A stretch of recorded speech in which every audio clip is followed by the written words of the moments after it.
Welcome to the Timeless Marketing Podcast with Brian Kurtz, your connection to insights from some of the top direct response marketing minds on the planet. Hey, it's Brian Kurtz here, host of the Timeless Marketing Podcast. Today's episode is a clip from one of the 2-hour calls inside Titan's Accelerator, my private mentorship program for direct response marketers. Before we get to that, I have one question for you. Do you have a marketing insurance policy? If you don't, you need one. And that's why I created Titan's Accelerator, which is one of the most giving communities and serves as the de facto board of advisors and marketing insurance policy for over 250 of the best and brightest direct response marketers, copywriters, media buyers, marketing agencies, senior executives, anyone in direct response marketing who is committed to growing and scaling their business. The bottom line, you don't have to grow your business alone. And you don't need to spend tens of thousands of dollars either. Titan's Accelerator is 1/10 of the price of most groups of its kind. I know because I hosted a group that was over $20,000 a year. If you want to see how Titan's Accelerator can help you grow and scale your specific business, go to briankurtz.net/help. That's BrianKurtz.net/help.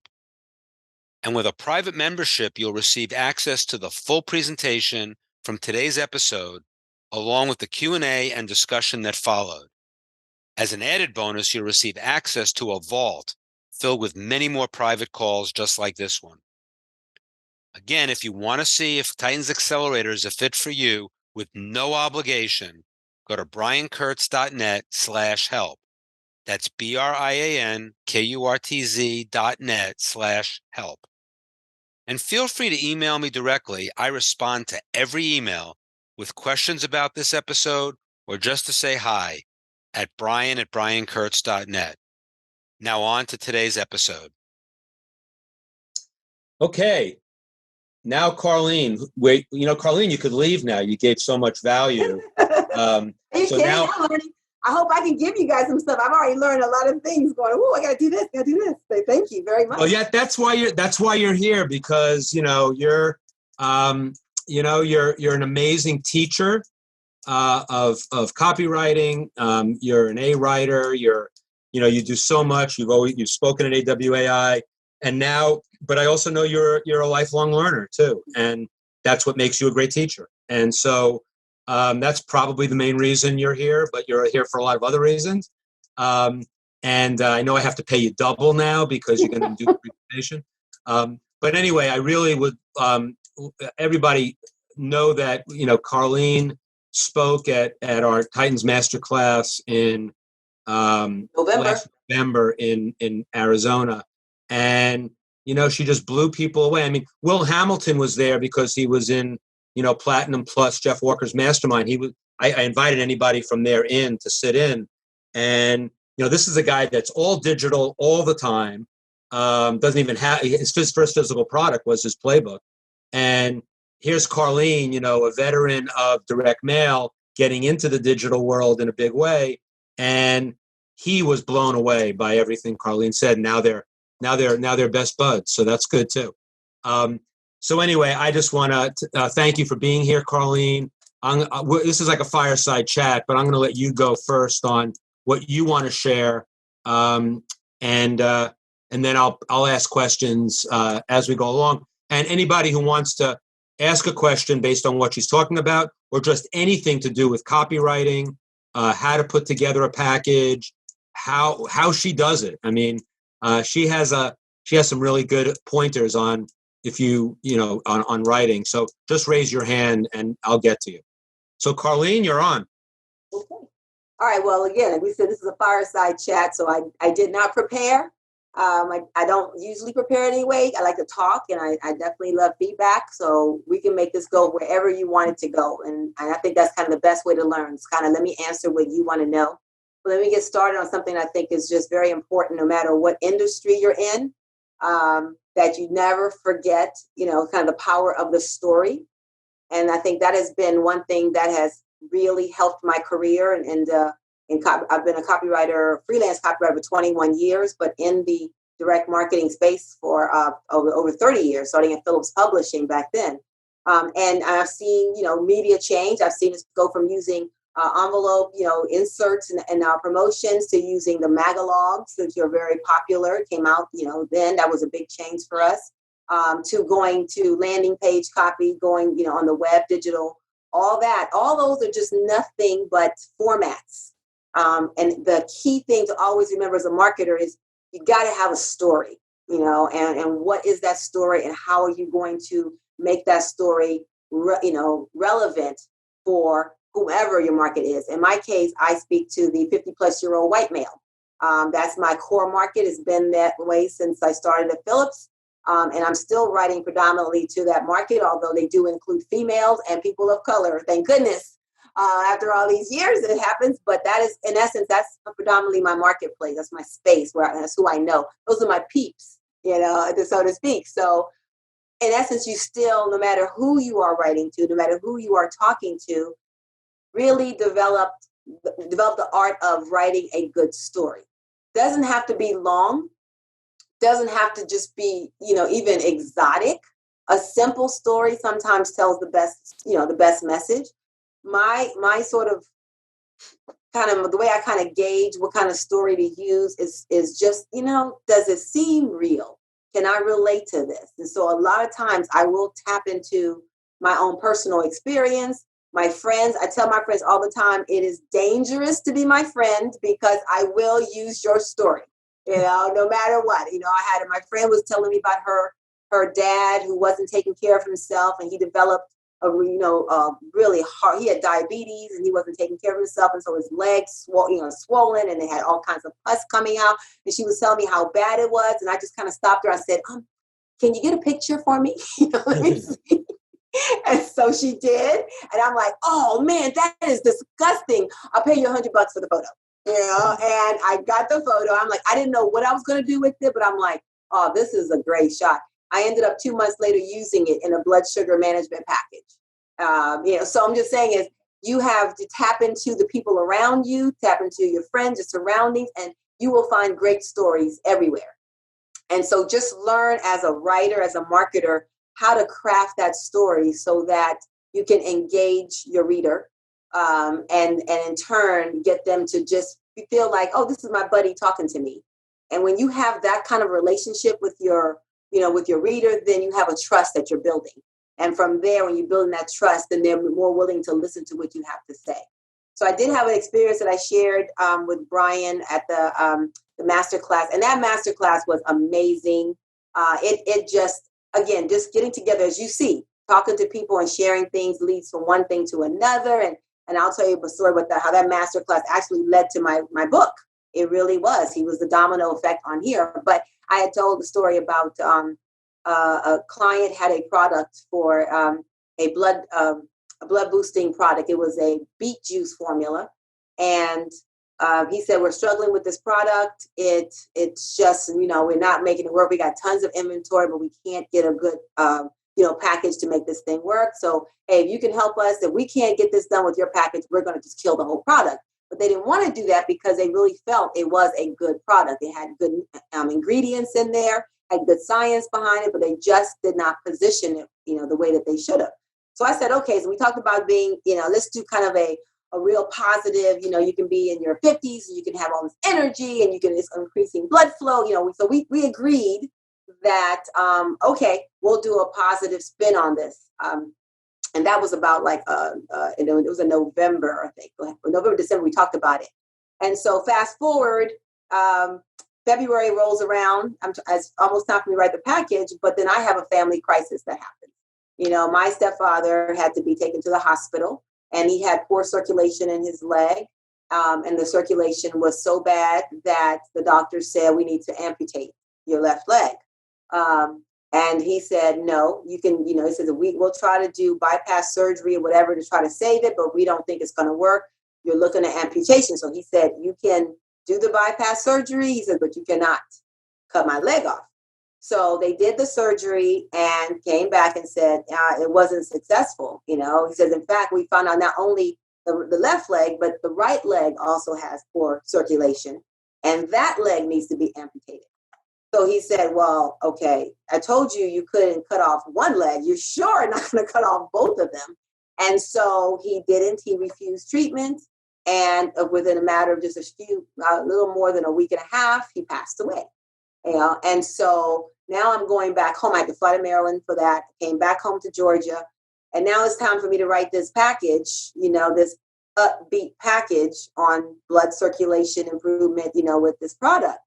And I just wasn't feeling it. It just wasn't. I mean, I'm mourning. I'm upset. I'm mad. I'm angry. And yet here's this product. It's supposed to build, boost circulation. And wow, if he had found out about this, could it have made a difference to him? What could this do? And so I thought, you know what? I'm not doing this upbeat thing. Forget it. I just wrote, my stepfather's name is Jerry. I just wrote Jerry's story. And Jerry's story, that's all I did. I literally cried and wrote the story at the same time. Kind of, here's what happened. And normally I'll change people's names and, to protect their identity. But in this case, I left Jerry. I just changed. His name was Jerry with a G. I just changed it to Jerry with a J. That was it. But pretty much I just said, I'm just going to write a story and see what happens when I'm going with this package. And I tend to be much more of an organic writer. I just go with it, just put it out there and see what happens. And then let's change it later. So I told the story. I told Jerry's story about what happened.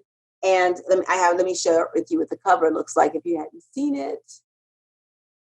So this was the cover, when blood flow goes bad.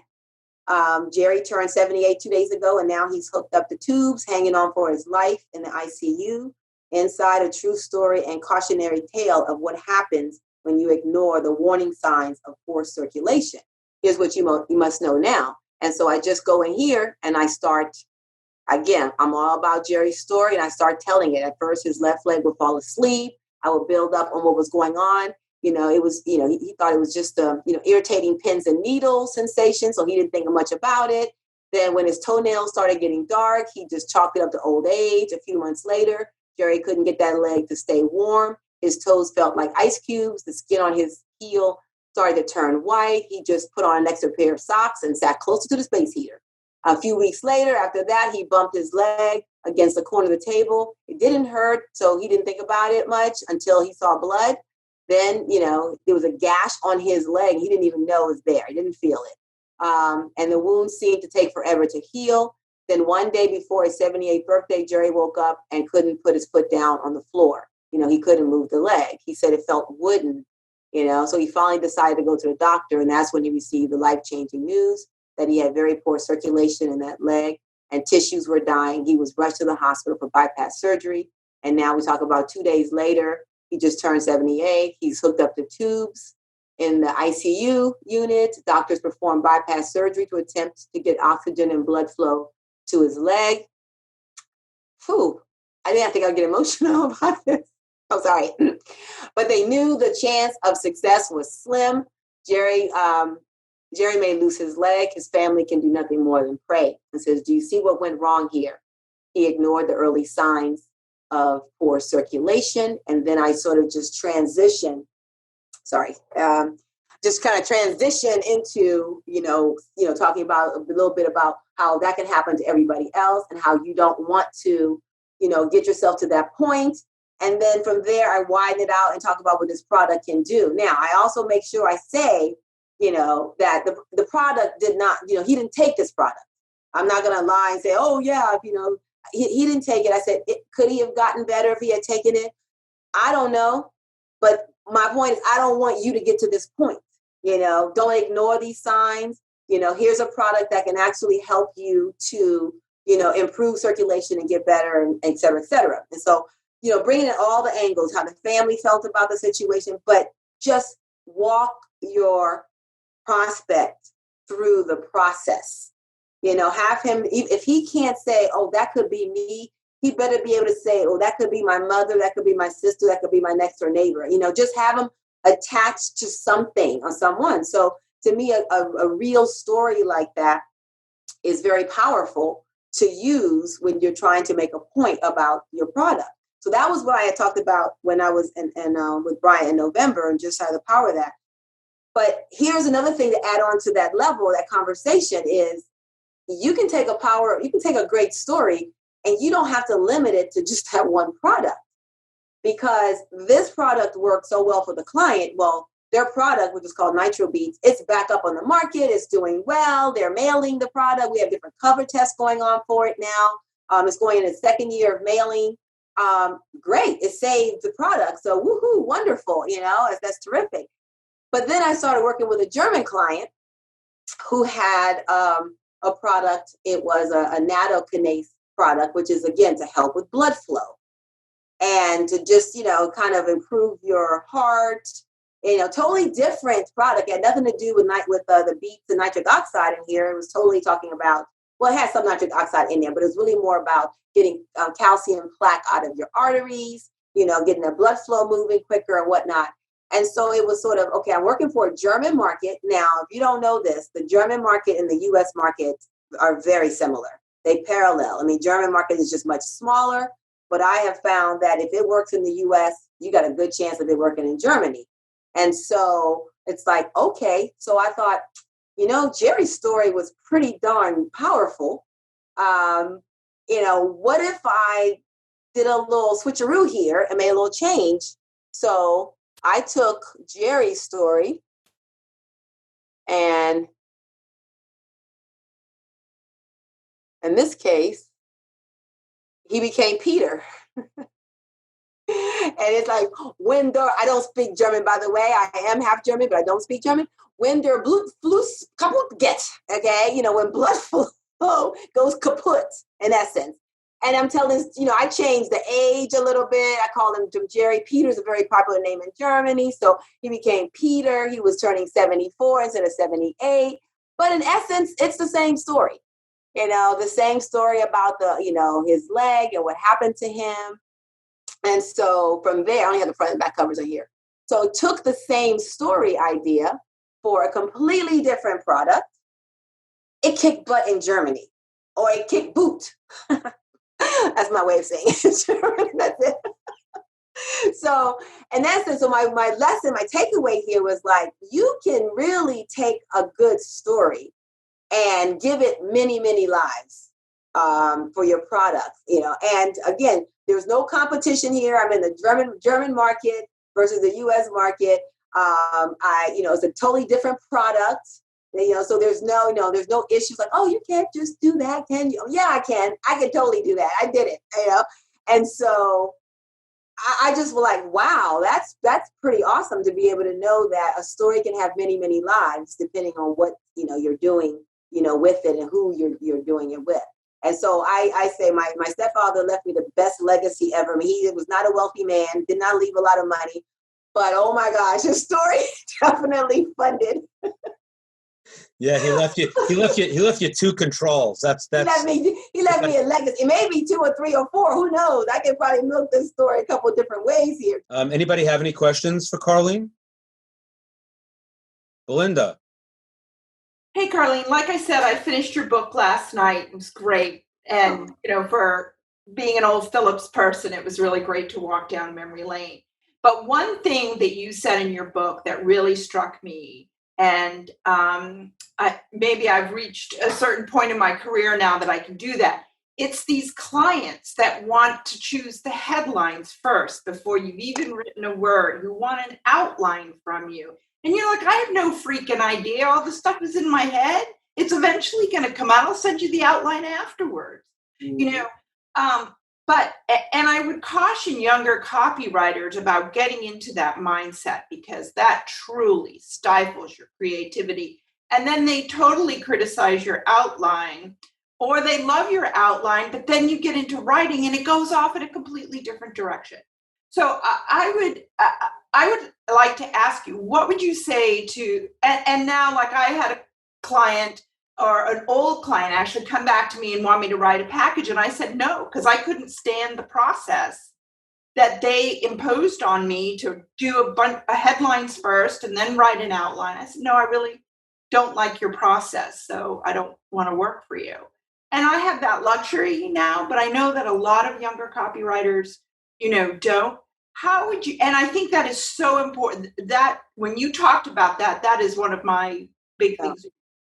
And I think if there's a way that a younger copywriter can diplomatically, because they need the money, they need to build their portfolio, they need, clients, how to deal with that issue with a client up front.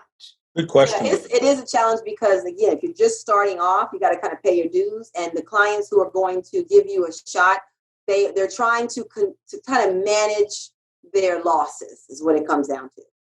If they're giving you a shot as a younger writer, they know that there's a higher risk that you're going to fail. You might just fail. So they try to kind of micromanage you to be able to help it so that they have a better shot of your package working. Unfortunately, if you can work that way, that's great. I found out very quickly I can't work that way. So I would have these clients who would say, well, we need you to give us the headline and at least, 2 or 3 paragraphs for your lead and then I'll get paid in essence. You'll get paid when you deliver these things. So I did my first few years. I did try to do that because that's how I was going to get paid, so I said, okay. So I would try to make up a headline and I would put a lead, copy together and I would turn it in and they would like it or not like it. But I quickly found out it had nothing to do with what they were going to get. It wasn't going to be, because if I tried to stay in that box, then it limited me creatively speaking so that I couldn't deliver what I wanted to. So I went ahead and I created headlines. I created the lead. I turned it in. They said, okay, this is good. And to the best that I could, I tried to stay with it, and then I deviated wherever I needed to. So then when they got the copy, it'll be like, well, this is not what we agreed on. I said, but did you read the copy? Read the copy, if you like the copy, and so I had to get to the point where I couldn't work with those people anymore. I couldn't, because I was not going to give them my best, and they're not going to be happy with the way of my writing process. So it got to where either they fired me or I fired them. But I did find people, and I found for me, my success was not in trying to go after the big clients, who had the marketing department with the marketing director and the senior marketing manager and the marketing manager, all who need to make some kind of comment on your copy because it's going to affect their increase in salary at the next review.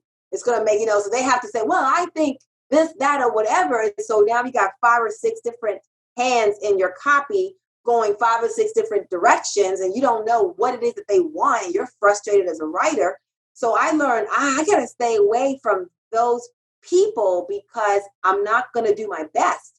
Fortunately, there's that next level, go down a little lower level to very entrepreneurial companies who are usually the owner is kind of running everything, and he's got a little bit of money that he could pay a copywriter to deliver good copy. And all he wants is good copy. He doesn't give a squat about what headline you're going to give him first or the lead, or he doesn't care how you're going about it or your formula and your process. No, he just wants you to give him strong copy that he can mail to his clients, and so that he can make money from it.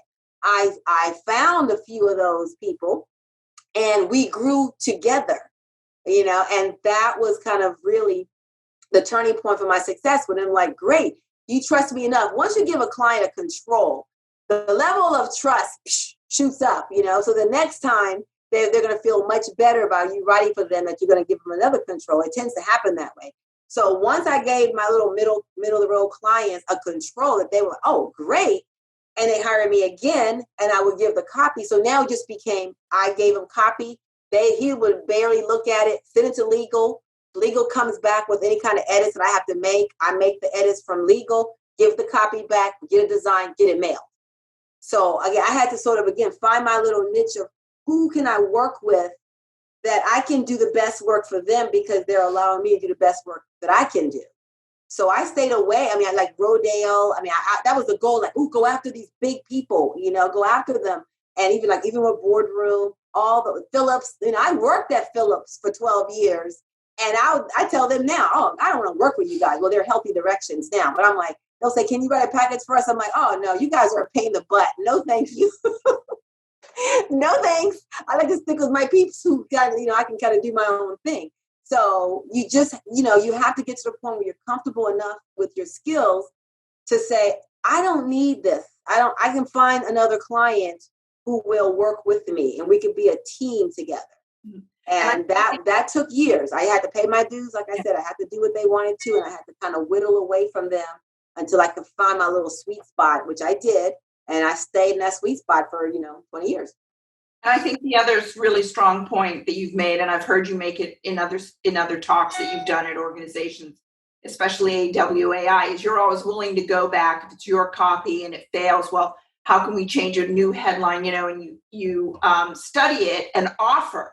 But when they have changed everything, the headline, legal's torn it apart, taken out everything, you say, hey, it wasn't my copy that failed, your copy that failed. As a copywriter, I love that. And I've tried to get a little more, ballsy to say that. Like, okay, I understand you want to make these changes, but if it doesn't work, it's on you. Yeah.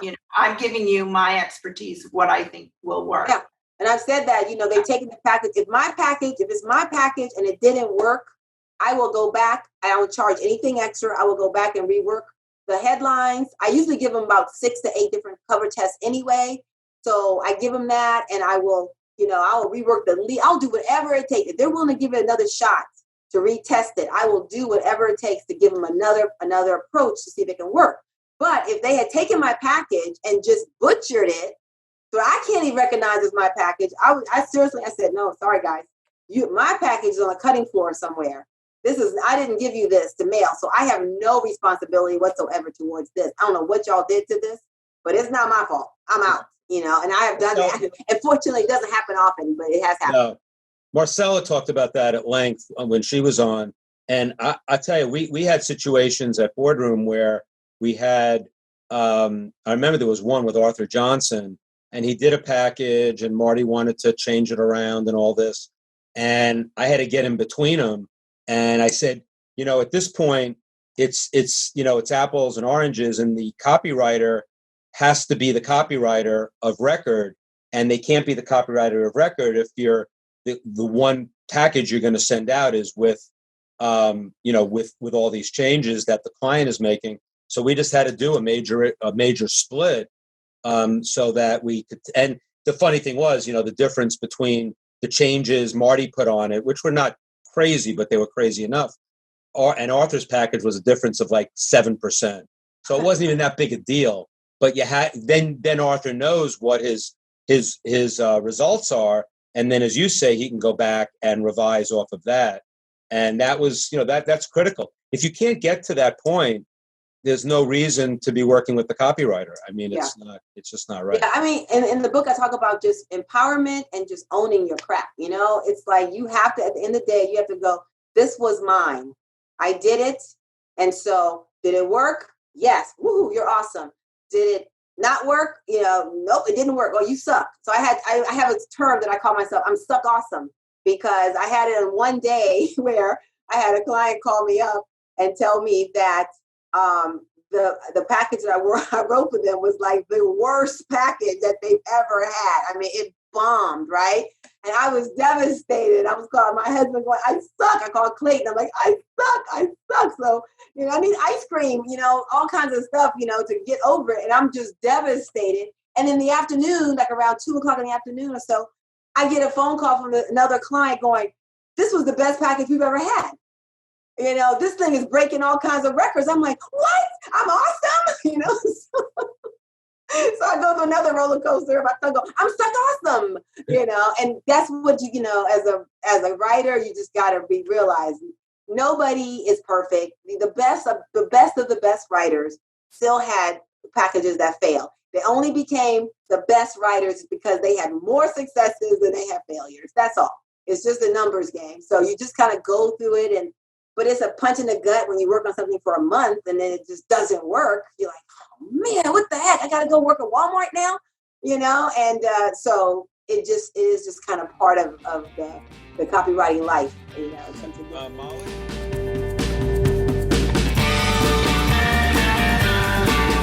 Thanks for listening to the Timeless Marketing Podcast with Brian Kurtz. Visit briankurtz.net and click podcast at the top of the page for a full transcript and show notes.